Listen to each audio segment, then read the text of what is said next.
Welcome back नाज़रीन। और अब जो सेगमेंट है हमारा, उसमें हम इस हवाले से बात करेंगे कि जैसे प्रेगनेंसी के हवाले से जब हम देखते हैं तो स्मोक जो है, क्योंकि आम इंसान के लिए बहुत ख़तरे वाली चीज़ है। और आपको पता है जिस तरह से हमारा क्वालिटी इंडेक्स जा रहा है, एयर क्वालिटी इंडेक्स बहुत ख़तरनाक है और हम पूरी दुनिया में नंबर 1 नंबर टॉप पे हैं, तो ये दिन ब दिन मज़ीद बढ़ता जा रहा है।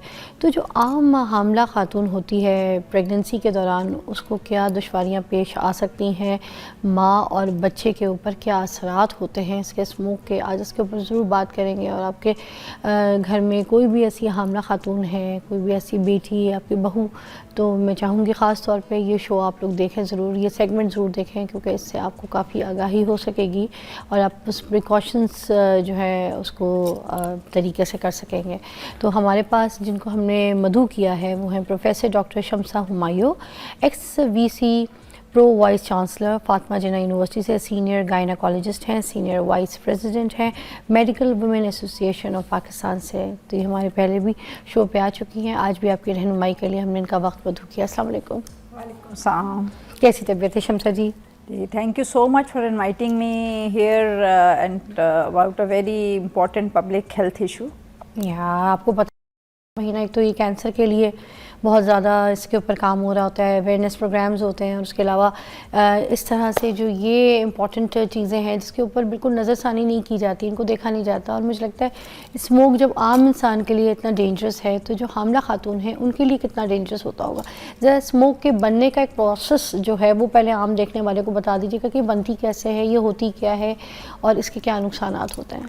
थैंक यू सो मच, बहुत इम्पॉर्टेंट आपने एस्पेक्ट इसका मेरे से पूछा है। स्मोक बेसिकली बनता है स्मोक और फॉग, इसको मिला के हम कहते हैं स्मोक।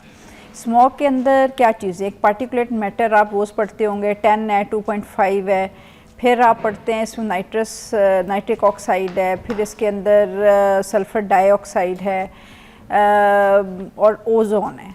तो ये सब चीज़ें मिलके बना देती हैं आपकी स्मोक।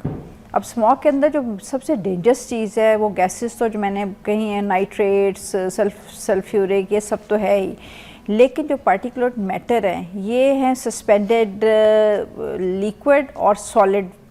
और इसके अंदर क्या होता है जो हमारी बॉडी के लिए हैज़र्डस है, ये जो ब्लैक धुआं या सूट जिसको कहते हैं, इसके अंदर वो होता है। फिर इसके अलावा इसके अंदर 4 तरह की हैवी मेटल्स हैं, जिसमें कैडमियम है, आर्सेनिक है, लेड है, मरकरी है, जो कि बहुत ही नुकसानदेह हैं इंसानी जिस्म के लिए। तो ये काला धुआं और ये मरकरी, ये सब चीज़ें कहाँ से इसके अंदर जनरेट हो जाती हैं? ये सारी चीज़ें जो हैं, इन पार्टिकुलेट मेटल्स को जब हम नाम लेते हैं 10 या 2.5, जो 10 है वो तो आपके अपर रेस्पिरेटरी ट्रैक को नुकसान पहुंचाता है।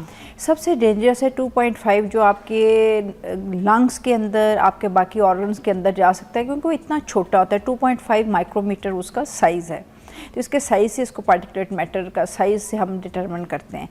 अब ये आता कहाँ से है? सबसे जो मेन दुनिया के अंदर है, जैसे कि पहले चाइना में था बहुत ज़्यादा स्मॉग, ये आपकी जितने व्हीकल्स हैं जो धुआं छोड़ते हैं, गाड़ियाँ, जितने ज़्यादा व्हीकल होंगे उतना ही उसका एग्जॉस्ट होगा। हमारे पास तो खटारा व्हीकल रोड पे निकलो तो आराम से गिनतियों में गिन सकते हैं। That is the main source. फिर जैसे हमारी इंडस्ट्रियल वेस्ट है, हमारा सॉलिड वेस्ट है, और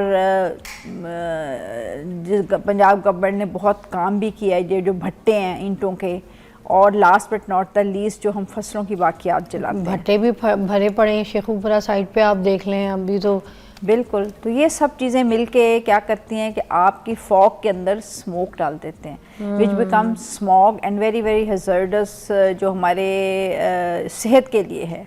ये जो घरों का कचरा जलाया जाता है इकट्ठा करके मोहल्ले में, इलाकों में, इसके साथ भी ये भी सूट करता है ना, ब्लैक कोल। ये एक वन ऑफ द इम्पोर्टेंट उसका कंपोनेंट है आपके पार्टिकुलेट मैटर का। और ये रूरल एरियाज में जो पूरी खेत की खेत जलाई जाती हैं वो भी जनरेट करती हैं, वो भी बिल्कुल मेन सोर्स है।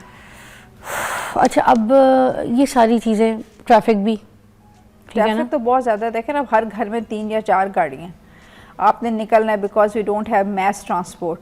अगर मैस ट्रांसपोर्ट अच्छी पब्लिक हो तो और लोगों को डिस्करेज करें कि आप गाड़ियाँ इस्तेमाल ना करें। यूके अमेरिका में अंडरग्राउंड ट्रेन्स चल रही हैं, ट्यूब्स चल रही हैं, लोग काम कर रहे हैं, गाड़ियों का इस्तेमाल यहाँ पर इतना ज़्यादा है आपके सामने। स्कूल के लिए बसेस नहीं चलती, बहुत सारे ऐसे मसले।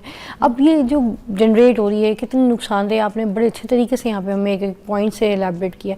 मुझे बताएं, जो हामला खातून होती हैं, जो प्रेग्नेंट होती हैं, उनके लिए तो फिर बहुत ज़्यादा डेंजरस होता होगा। उनकी तो ऑक्सीजन लेना, सांस लेना, तो वो तो बहुत ख़तरनाक होता होगा उनके लिए। बिल्कुल, बहुत अच्छी आपने ये बात कही। देखें, जो वल्नरेबल ग्रुप्स हैं उसके अंदर आपके बुज़ुर्ग, हामला ख़वातीन और बच्चे, क्योंकि एक तो उनकी इम्यूनिटी लो होती है, रेजिस्टेंस लो होता है।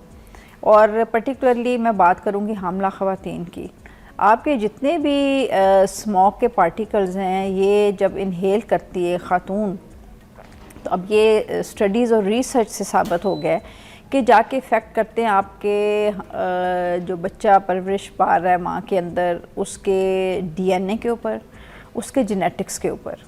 सो जो डैमेज स्टार्ट हो गया वो अर्ली प्रेगनेंसी से स्टार्ट हो गया। और इसमें बच्चे मिसकैरेज होना, अगर बहुत ज़्यादा देर एक्सपोजर रहेगा तो मिसकैरेज का ख़तरा बढ़ जाएगा। फिर कबल अज़ वक्त बच्चे की पैदाइश, फिर माँ को इसके अलावा बच्चों का बर्थ वेट कम, बच्चों की ग्रोथ पे प्रॉब्लम पड़ता है। सो ये तो मसाइल हो गए हमल के दौरान। जब यही बच्चे पैदा होंगे तो आप देखें जिनका अर्ली हमल में एक्सपोजर हुआ हुआ है, उनकी डेवलपमेंटल बाद में प्रॉब्लम्स आ जाते हैं, उनकी आईक्यू इफ़ेक्ट होता है, उनकी स्कूल परफॉर्मेंस इफ़ेक्ट होती है।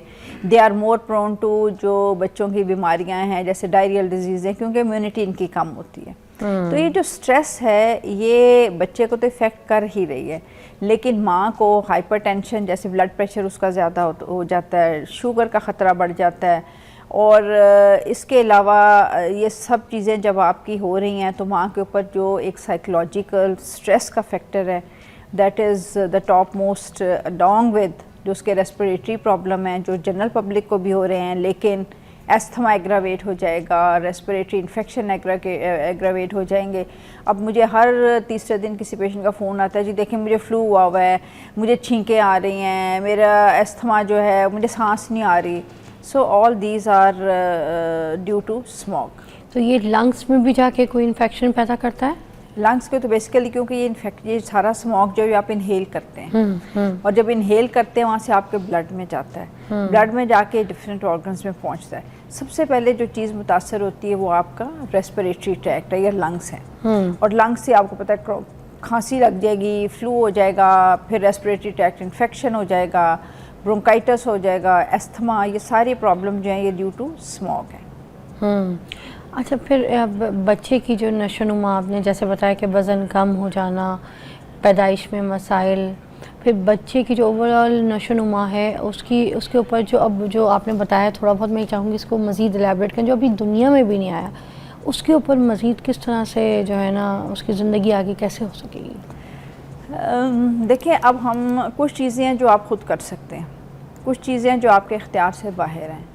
आपके करने की क्या चीज़ें हैं कि आप अनड्यू घर से बाहर ना निकलें, घर के अंदर आप ह्यूमिडिफायर लगा के रखें। मगर स्मोक तो घर के अंदर भी आ जाती है, जैसे मोस्टली हम ऑफिस में बैठे होते हैं तो इस कमरे में भरी हुई होती है। बिल्कुल, तो आप यही है ना कि प्योरीफायर या ह्यूमिडिफायर लगाएं जो आपके एयर को प्योर कर दे। अच्छा, दैट वर्क्स, रियली वर्क्स। और अगर कोई प्लांट वगैरह जैसे इंडोर प्लांट्स का इस्तेमाल किया जाए, अगर अपने कमरों में, बेडरूम में जहाँ पे सोया जाता है, लाउंज में बैठा जाता है, is that works as well? Plants to some extent, लेकिन अगर आपकी बहुत ज़्यादा प्लांट्स हैं तो it might have good effect, लेकिन घरों के अंदर इतने प्लांट आप रख नहीं सकते, प्लांट सर्वाइव नहीं करते।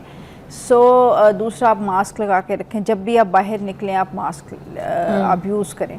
और मास्क भी देखें, जो सिंपल मास्क होते हैं दे डू नॉट इफ़ेक्ट। जैसे कोविड के अंदर हमने N95 यूज़ किया, N95 आपका ये सारे पार्टिकुलेट मैटर्स जो हैं उनको फ़िल्टर कर देता है। लेकिन मेरा तो मैसेज यही है कि आप अनड्यू आउटडोर एक्टिविटीज़ अवॉइड करें। दूसरी बात यह है कि अगर ज़रा भी आपको लग रहा है कि इन्फेक्शन हो रहा है तो अर्ली उसका ट्रीटमेंट करें, बजाय इसके कि आप उसको छोड़ दें, क्योंकि ये सारे प्रॉब्लम आहिस्ता आहिस्ता क्रॉनिक हो जाते हैं। यानी ये लॉन्ग टर्म फिर आपको कभी बार बार इन्फेक्शन होगा, बार बार आपकी चेस्ट ख़राब होगी।